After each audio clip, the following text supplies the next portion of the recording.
نستهديه ونستغفره ونعوذ بالله من شرور أنفسنا ومن سيئات أعمالنا من يهده الله فلا مضل له ومن يضلله فلا هادي له أشهد أن لا إله إلا الله وحده لا شريك له وأشهد أن محمدا عبده ورسوله يا أيها الذين آمنوا اتقوا الله وقولوا قولا سديدا يصلح لكم أعمالكم ويغفر لكم ذنوبكم ومن يطع الله ورسوله فقد فاز فوزا عظيما الحمد لله الذي بنعمته تتم الصالحات ربنا آتنا من لدنك رحمة وهيئ لنا من أمرنا رشدا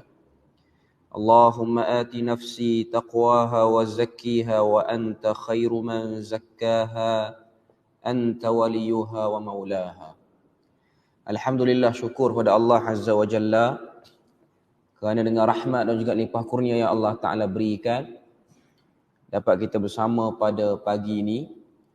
Dan insya-Allah sambungan kita daripada beberapa kepercayaan dan amalan kontroversi dalam masyarakat Islam.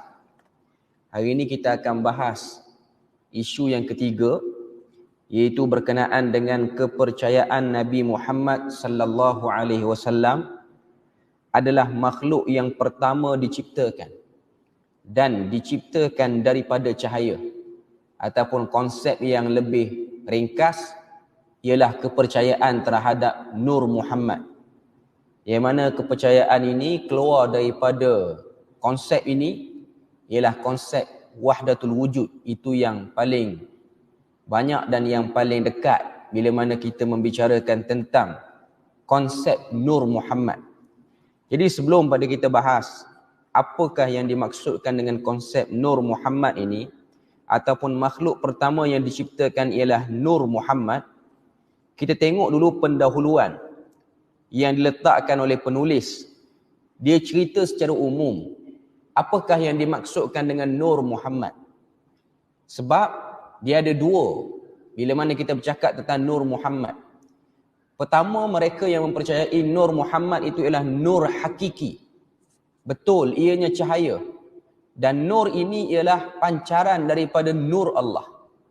Yang tu yang kontroversi, yang tu yang memberi problem pada akidah.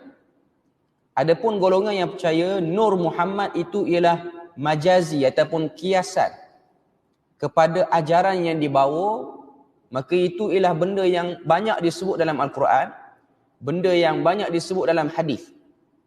Dalam pendahuluan, penulis ni dia sebut tentang konsep Nur Muhammad secara majazi dulu. Kalau kita baca apa yang dia sebut, dia kata antara perkara yang tidak dipertikaikan oleh mana-mana orang Islam, Nabi Muhammad sallallahu alaihi wasallam adalah penutup segala nabi, berdasarkan kepada firman Allah Taala surah Al-Ahzab ayat yang ke-40. Ma kana Muhammadun aba ahadin min rijalikum walakin Rasulullahi wa khataman nabiyyin wa kana Allahu bikulli syai'in alima. Dalam ayat ni Allah Ta'ala kata, makana Muhammadun aba ahadim min rijalikum. Bukanlah Nabi Muhammad itu dengan sebab adanya anak angkat yang Nabi ambil menjadi bapa sebenar bagi seorang daripada mereka. Maknanya ayat ni nak menafikan bahawasanya Nabi telah mengambil anak angkat dia, iaitu Zaid bin Harithah dalam riwayat yang terkenal. Dan perbuatan Nabi yang rapat dengan Zaid bin Harithah itu bukanlah perbuatan yang nak menunjukkan pada kita bahawasanya boleh satu orang yang bukan ayah sebenar menasabkan orang lain sebagai anaknya. Itu bahagian pertama ayat ni. Yang kedua Tuhan sebut, walakin Rasulullah. Akan tetapi dia ialah seorang Rasul. Wa khataman nabiyyin. Dan dia juga seorang penutup kepada sekalian Nabi-Nabi dan Rasul-Rasul. Sebelum daripada dia. Maknanya Nabi Muhammad ini ialah penanda aras kepada Nabi terakhir dan Rasul terakhir. Wa kana Allahu bikulli syai'in alima, dan ingatlah Allah Taala Maha mengetahui akan tiap-tiap sesuatu. Itu dalil pertama daripada surah Ahzab, tunjuk tentang Nabi sallallahu alaihi wasallam, kedudukannya. Kemudian dalam hadis yang diriwayatkan daripada Ibnu Majah daripada Abu Sa'id Al-Khudri radhiyallahu anhu, Nabi kata, ana sayyidu waladi Adam wala fakhr, wa ana awwalu man tanshaqqul ardu anhu yaumal qiyamah wala fakhr, wa ana awwalu syafi'in wa awwalu musyaffa'in wala fakhr, wa liwa'ul hamdi biyadi yaumal qiyamati wala fakhr. Hadis ni Nabi kata apa? Ana sayyidu waladi Adam. Aku adalah penghulu anak Adam. Dan aku sebut perkataan ini wala fakhr, bukan tujuan untuk bermegah ataupun berbangga. Wa ana awwalu man tanshaqqul ardu anhu yaumal qiyamah. Dan aku ialah orang pertama yang akan pecah kuburnya ataupun terbuka kuburnya pada hari kiamat. Dan aku sebut benda ni pun wala fakhr, bukan atas dasar megah ataupun bangga. Wa ana awwalu syafi'in, dan akulah orang yang pertama boleh memberi syafaat. Wa awwalu syafi'in wa awwalu musyaffa'in. Aku orang pertama yang memberi syafaat dan orang pertama yang diberi keizinan untuk memberi syafaat. Wala fakhr, dan aku sebut benda ni bukanlah tujuan untuk berbangga. Waliwaul hamd, dan panji-panji kepujian biadi, berada di tanganku, yaumal qiyamah, pada hari kiamat, wala fakhr. Aku sebut ini pun bukan kerana tujuan berbangga ataupun bermegah. Jadi hadis ni Nabi sebut kepada kita tentang kelebihan-kelebihan yang Allah Ta'ala beri pada dia. Pertama, dia sayyidu waladi Adam. Ianya ialah ketua ataupun penghulu kepada semua anak Adam di hari kiamat nanti. Yang kedua ialah awwalu man tanshaqqul ardu. Orang yang pertama dibongkar ataupun dibuka kuburnya dan keluar, dibangkitkan di padang mahsyar. Dan Nabi itu awwalu syafi' wa awwalu musyaffa'. Orang pertama yang diberi syafaat oleh Allah Ta'ala dan orang pertama yang diberi keizinan untuk beri syafaat oleh Allah Azza wa Jalla. Dan panji-panji kemuliaan berada di tangan Nabi. Okay. Jadi hadis-hadis ni ialah hadis yang mengangkat Nabi sallallahu alaihi wasallam. Okay. Jadi ini ialah secara umum, kalau kita boleh tengok daripada apa yang nak disampaikan oleh penulis hafizahullah taala tentang konsep Nur Muhammad secara majazi. Bahkan dalam hadis yang diriwayatkan oleh Al-Imam Abu Dawud, Nabi kata, tarakakum 'alal bayda. Aku tinggalkan kamu di atas cahaya yang terang. Lailuha kanahariha. Yang mana cahaya ini kalau diletakkan pada waktu malam, ianya akan cerah seperti mana waktu siang. La yazighu anha illa halik. Tidak adalah orang yang menyeleweng daripada cahaya ni melainkan orang yang ingin mencelakakan dirinya sendiri. Nabi sebut, Nabi ni datang, Nabi ni tinggal pada kita cahaya yang terang benderang. Tapi cahaya yang dimaksudkan ini bukanlah konsep Nur Muhammad yang dipegang oleh setengah kumpulan sehingga pergi kepada ajaran wahdatul wujud. Ianya ialah satu perlambangan menunjukkan kepada kita bahawasanya apa yang Nabi bawa dan apa yang Nabi sampaikan itu ianya seperti cahaya. Ianya seperti cahaya yang memadamkan segala kegelapan. Sebab tu dalam ayat lain Allah Ta'ala sebut dalam Al-Quran tentang nur dan zulumat. Nur itu ialah umpama seperti wahyu, zulumat itu ialah kegelapan. Allahu waliyul ladzina amanu yukhrijuhum minadh dhulumati ilan nur. Dalam surah Al-Baqarah Allah Ta'ala kata Allah Ta'ala itulah wali ataupun penjaga kepada orang beriman yang mengeluarkan mereka daripada kegelapan kepada cahaya. Cahaya itu cahaya apa? Cahaya itu ialah kebenaran. Ia bukan cahaya by exactly cahaya. Dan kalau kita tengok konsep yang tak betul ni macam mana? Apa dia konsep yang tak betul? Okay. Pertama sekali kalau kita tengok konsep Nur Muhammad ini ianya sangat banyak terdapat dalam unsur tasawuf dan tarikat. paling banyak berada dalam kumpulan ini. Dan unsur ini ianya melebar kepada beberapa kumpulan. Antaranya ianya ada konsep dalam Syiah. Ia pun ada konsep dalam golongan Brelwi. Inilah kelompok-kelompok yang beriman dan percaya terhadap konsep Nur Muhammad. Ataupun lebih awal lagi kalau kita nak cerita, konsep Nur Muhammad yang diimani oleh mereka ini ialah Nur Muhammad itu ialah Nur Allah, yang mana Nur ini ialah benda pertama yang ada. Maknanya ianya ialah bahagian daripada Tuhan. Sebelum Tuhan menamakan diri dia dengan Allah Azza wa Jalla, Tuhan telah keluarkan cahaya lalu dia namakan Nur itu Nur Allah. Ini konsep yang tak betul lah. Daripada Nur Allah itu diciptakan Nur Muhammad. Daripada Nur Muhammad itu diciptakan segala makhluk yang ada atas dunia, termasuk manusia pertama, iaitu Nabi Adam. Dan bila mana Allah Ta'ala jadikan Nur Muhammad terletak pada Nabi Adam, menyebabkan para malaikat tertunduk. Ni fahaman dia orang lah. Sebenarnya kalau kita tengok, malaikat tunduk tu sebab arahan Tuhan, bukan sebab kerana Nur Muhammad yang ada pada diri Adam.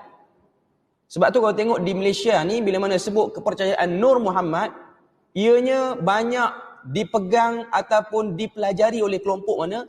Kelompok yang disebut dengan ajaran ilmu hakikat ataupun ajaran ilmu makrifat.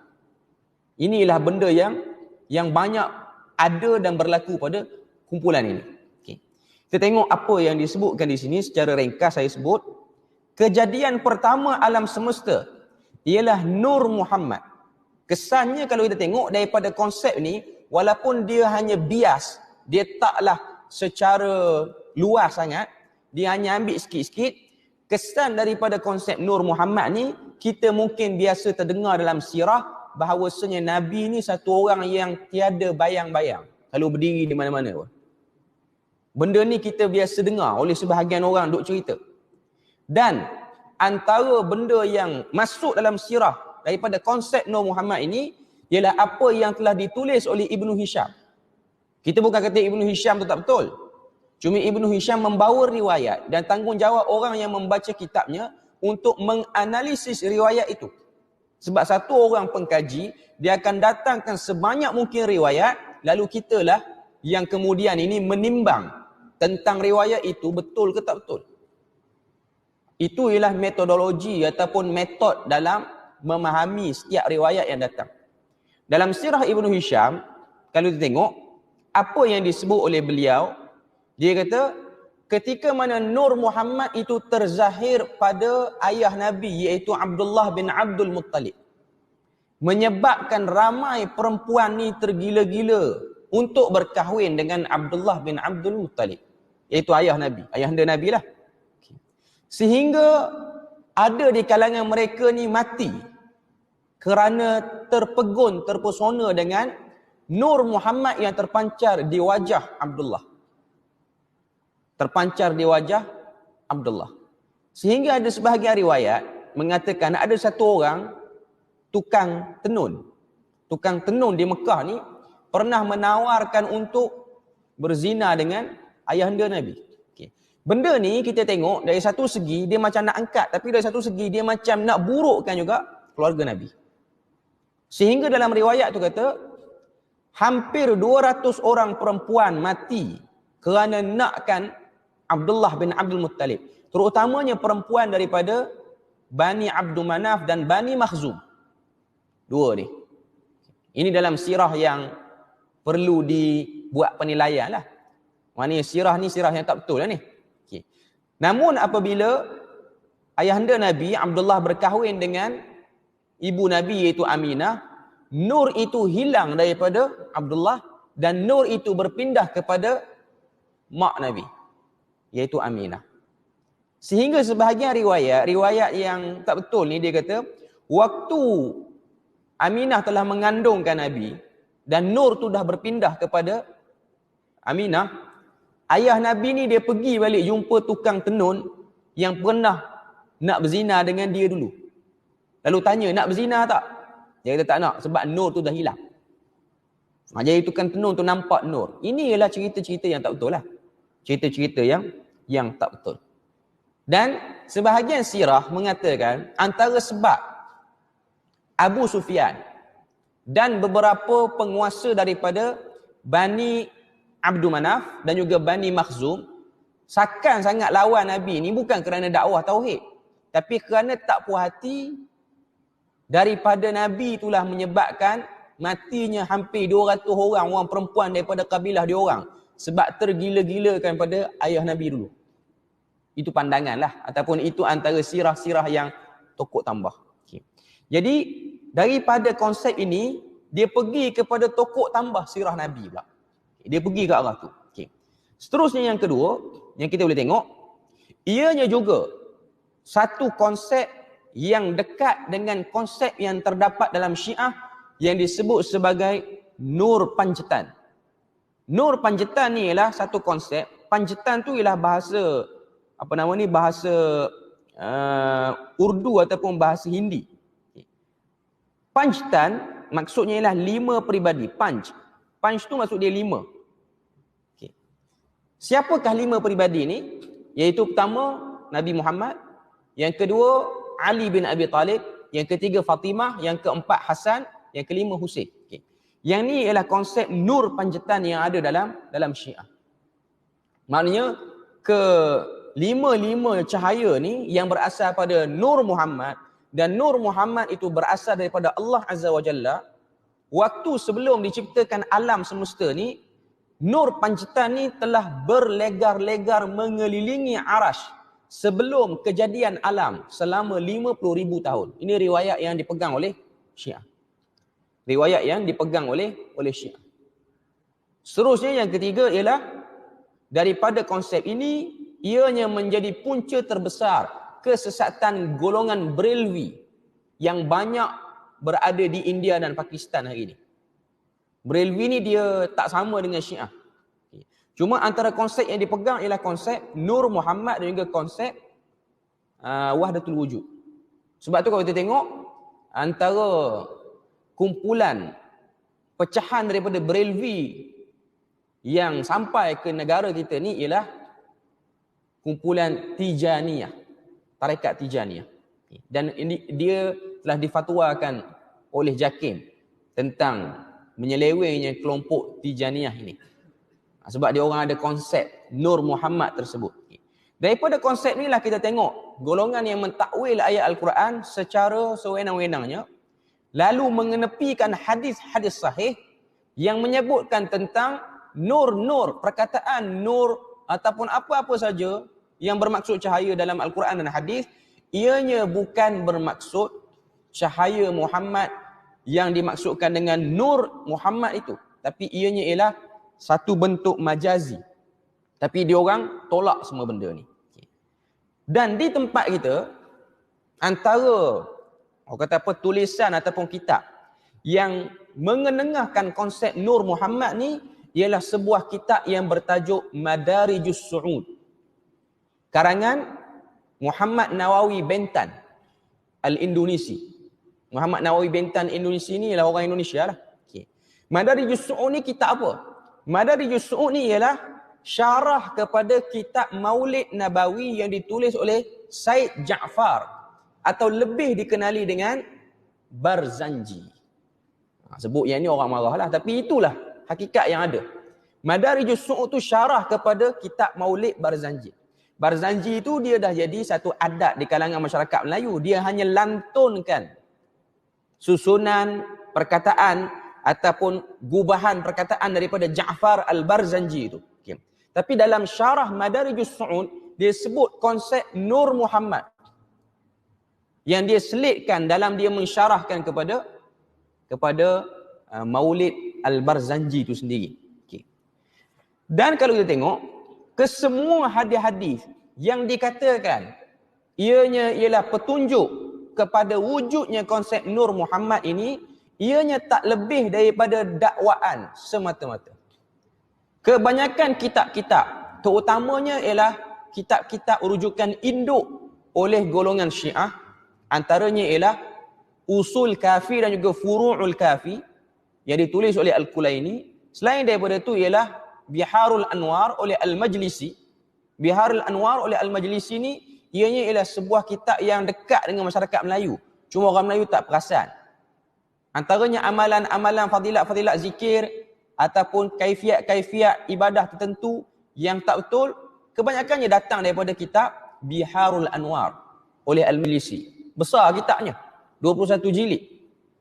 Maknanya dia untuk ahlu sunnah dia macam kitab Al-Azkar sebab dia himpunan zikir oleh Imam Nawawi, ataupun kitab Amalul Yaumi wal Lailah oleh Imam An-Nasai dan lain-lain lah. Maknanya kitab himpunan amalan zikir-zikir tambahan. Tapi dalam Biharul Anwar tu dia banyak yang mengarut lah. Termasuk juga konsep kepada Nur Muhammad pun ada dalam tu. Okay. Cuma mereka ni yang duk mengagungkan konsep Nur Muhammad ini, mereka cuba mendakwa hadis tentang Nur Muhammad ni ada dalam kitab-kitab yang diterima oleh kalangan ahlu sunnah wal jamaah, oleh para ulama ahlu sunnah wal jamaah. Okay. Antara dakwaan yang orang kata ialah hadis itu terdapat dalam sebuah kitab bernama Musannaf Abdul Razzaq. Ini ialah sebuah kitab hadis yang diterima oleh sebahagian ulama, hadis-hadis yang terdapat dalamnya. Tapi ianya hanyalah sekadar dakwaan. Maknanya telah dibuat penelitian terhadap kitab Musannaf Abdul Razzaq ini, ianya tidak terdapat pun hadis tentang konsep Nur Muhammad. Hadis tentang konsep Nur Muhammad ni panjang dan dia banyak riwayat. Cuma kalau tengok antara riwayat yang terkenal yang menceritakan tentang konsep Nur Muhammad ni, bila mana Allah Ta'ala dia keluarkan nur dia, lepas tu dia jadikan Nur Muhammad, daripada Nur Muhammad tu keluar makhluk-makhluk yang lain. Dalam riwayat Syiah tu, dalam riwayat yang terkenal tu, dia kata daripada Nur Muhammad itu Allah Ta'ala ciptakan seekor burung merak. Dia banyak lagi lah. Okay. Lalu Allah Ta'ala jadikan daripada burung merak tu, Nur Muhammad tu jadi pada burung merak. Okay. Burung merak tu pun diberikan satu cermin. Ini dalam riwayat tu lah. Okay. Sehingga burung merak tu tengok di cermin tu akan kecantikan rupa parasnya. Lalu dia pun malu. Burung merak tu malu dan menyebabkan dia berpeluh. Bila mana dia berpeluh, akhirnya keluarlah titisan-titisan peluh daripada wajah dia. Titisan pertama, ianya menyebabkan jadinya roh para nabi. Titisan kedua, roh para sahabat. Titisan ketiga begitu panjanglah hadis dia tu. Okay. Cuma daripada Nur Muhammad jadi merak dulu. Daripada merak bagi cermin, lepas bagi cermin merak keluar peluh, daripada peluh tu baru keluar makhluk-makhluk lain. Planet apa-apa semua daripada titisan burung merak. Itu antara yang terkenal lah. Okay. Dia orang dakwa benda tu ada dalam kitab Sunnah. Bila mana cek, tak ada. Dan saya sendiri pun pernah cari hadis ni dalam dua cetakan Musannaf Abdul Razzaq. Satu cetakan daripada Beirut, satu cetakan daripada Mesir. Cetakan daripada Beirut ni ditahqiq oleh satu orang tokoh ulama hadis daripada India yang asalnya Hindu, dia convert jadi Islam, dah meninggal beberapa tahun yang lepas, meninggal waktu kemuncak Covid. Syekh Al-Azami rahimahullahu taala, tidak ada hadis itu. Hadis itu tidak ada dan tidak wujud. Ianya tidak lebih kepada dakwaan. Okay. Cuma kita cuba nak meneliti sejauh mana dakwaan mereka. Kita andaikan katalah hadis tu pernah ada. Mungkin ada orang mana-mana tarik hadis tu keluar, jadi hadis tu tak ada. Sebab kitab-kitab yang ada sekarang ni lah kitab-kitab moden yang dah ditahqiq banyak. Jadi mereka selalu guna hujah tu. Kitab sekarang dah tak betul lah. Sebab tu kita akan biasa dengar orang-orang yang mempertikaikan tentang keaslian Sahih Bukhari. Keaslian Sahih Bukhari. Dia kata kitab Sahih Bukhari ni dulu kan macam ni. Kau tak percaya, tengok ayat-ayat Quran yang dalam manuskrip asal Sahih Bukhari, bukan ayat Quran yang ada sekarang. Bukan makna ayat Quran tu ayat Quran lain-lain. Okay. Cuma nak katanya bentuk tulisan. Kalau kita beli kitab Sahih Bukhari sekarang, cetakan-cetakan moden sekarang ni, kita akan tengok Imam Bukhari ni dia buat bab. Ada kadang-kadang bab tu dia ambil, dia petik ayat Quran sebagai bab. Bab tafsir qaulillah azza wa jal, fa'lam annahu la ilaha illallah wastaghfir li dhanbik. Contoh. Okay. Bila mana kita tengok yang bahagian ayat Quran tu, Cara tulisan ni ialah cara tulisan yang ada dalam mushaf kita sekarang, iaitu mushaf yang ditulis dengan tulisan daripada golongan ulama Kufi dengan qiraat Hafs an Asim. Tengok manuskrip asal. Manuskrip dia ni mungkin ada di Uzbek, di beberapa tempat lah, di beberapa universiti lah. Tengok Quran zaman dulu, bacaan qiraat zaman dulu, dia tak pakai Hafs. Dia pakai qiraat Abu Amru ataupun qiraat Warsh. Jadi dia orang kata ni tak betul. Sebab Imam Bukhari dia tulis dengan tulisan lain. Sebab kalau kita belajar ilmu Quran ya, dalam ulum Quran ni, dia ada satu ilmu nama dia ilmu fawasil. Ilmu khilaf, bilang berapa ayat Quran sebenarnya. Cuma pendapat masyhur 6,236. Dan kita kena tahu ada 12 kumpulan ulama dalam bab bilang ayat Quran ni. Yang kita guna ni, yang cetak ni, yang Kementerian Dalam Negeri ni beri ni ialah daripada kumpulan Kufiyin. Sebenarnya dia banyak lagi. Dia ada Madani Awal, Madani Thani, Makki Awal, Makki Thani, Syamiyin apa semua. Daripada 12 tu, kecenderungan qiraat masing-masing berbeza. Sebab tu kalau orang yang pernah tengok qiraat Warsh, Quran dengan qiraat Warsh, ianya beza dengan Quran Mushaf Hafs an Asim ni. Qiraat Warsh ni ialah kebanyakan qiraat yang dipegang oleh orang Islam di belah barat. Di Tunisia, di Morocco, di Maghribi. Dia orang baca dengan Warsh. Orang yang nak baca dengan qiraat Warsh ni ialah orang yang panjang nafasnya. Sebab majoriti mat dalam qiraat Warsh ni ialah mat mushbih yang 6 harakat semua. Itu selingan sikit lah. Okay. Cuma dia orang buat tuduhan pada tu lah. Okay. Andai kata hadis Nur Muhammad ni memang ada dalam Musannaf Abdul Razak. Andai kata ada. Okay. Pertama tuan-tuan kena tahu, Imam Abdul Razak yang tulis kitab Musannaf Abdul Razak ini ialah satu orang yang diletakkan oleh para ulama sebagai Syiah Mufaddilah ataupun Syiah Mufaddalah. Dia bukan Syiah Imamiyah macam zaman sekarang, ataupun Syiah Isna Asyariyah, ataupun Qaramitah, ataupun apa-apa sajalah yang ekstrim, yang gulat. Dia hanyalah seorang Syiah Mufaddilah. Sebab dia ni hidup pada kurun 300 Hijrah. Dia terkesan dengan propaganda golongan Syiah yang awal. Jadi para ulama dia keluarkan, ada sebahagian ulama-ulama hadis ataupun ulama-ulama pada zaman itu, tabi'un tabi'in ataupun tabi'in, mereka ni termasuk dalam golongan Syiah Mufaddilah. Dia orang pro Ali dari segi politik, bukan pro Ali dari segi akidah. Maknanya kalau tanya dia orang antara Muawiyah dengan Ali, siapa lagi aula? Dia orang akan jawab Ali. Tapi kalau tanya dia orang antara Ali dengan Muhammad, siapa yang lagi aula? Dia orang akan jawab Nabi Muhammad lah. Yang jadi problem hari ni lah sebahagian Syiah, Nabi Muhammad tu tak aula, yang aulanya Ali juga. Itu dalam bab akidah lah. Bahkan yang lebih dahsyat lagi, antara kelompok yang dahsyat, Qaramitah, sebenarnya Ali tu Tuhan, bukan Allah Ta'ala pun. Yang tu lagi power lah, dia punya pekat, dia punya menyeleweng dia tu. Okay. Cuma Abdul Razak ni ialah seorang Syiah, dan dia waktu umur dia dah sampai pada usia 70 tahun, ataupun sebahagian para ulama kata dia punya timeline dia tu ialah tahun 210 Hijrah dan ke atas. Waktu ni dia hidup lagi. Dia ni sezaman lah dengan Imam Syafi'i, dengan Imam Ahmad ni dia sezaman. Okay. Waktu sampai tahun 210 Hijrah, penulis kitab Musannaf Abdul Razak ni, dia mukhtalit aqluhu. Akal dia bercelaru. Dia macam nak nyanyuk. Jadi para ulama kata riwayat-riwayat yang datang selepas daripada tahun 210 Hijrah daripada Abdul Razak semuanya ditolak sebab waktu tu dia dah problem pada ingatan. Okay. Sebab tu para ulama letak ada berapa syarat sini. Saya letakkan secara ringkas ada 6 syarat. Sebab tu kalau kita dengar ustaz ke mana-mana penceramah, dia kata hadis ni riwayat Musannaf Abdul Razak. Okey. Kena perhati 6 syarat terhadap Abdul Razak ni. Sebab dia ada 2 kelompok ulama. Satu kelompok tolak Abdul Razak secara keseluruhan. Satu kelompok lagi dia pertengahan, dia tak tolak semua, tapi dia letak syarat. Okey. Saya sebut sikit syarat dia. Ada 6 syarat.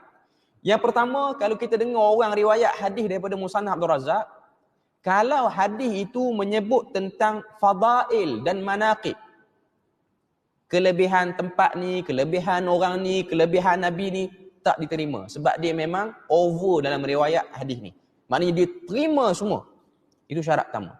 Syarat yang kedua, kalau dia cerita tentang peribadi sahabat pun ditolak. Sebab dia terlampau mudah menerima riwayat yang meremehkan sahabat dan over pada angkat Ali bin Abi Talib. Itu yang kedua.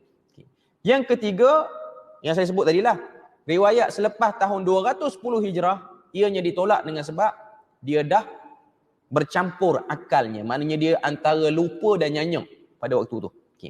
Yang keempat, kalaulah kita baca sanad tu daripada Abdul Razak, daripada anak saudara dia yang bernama Ahmad bin Abdullah.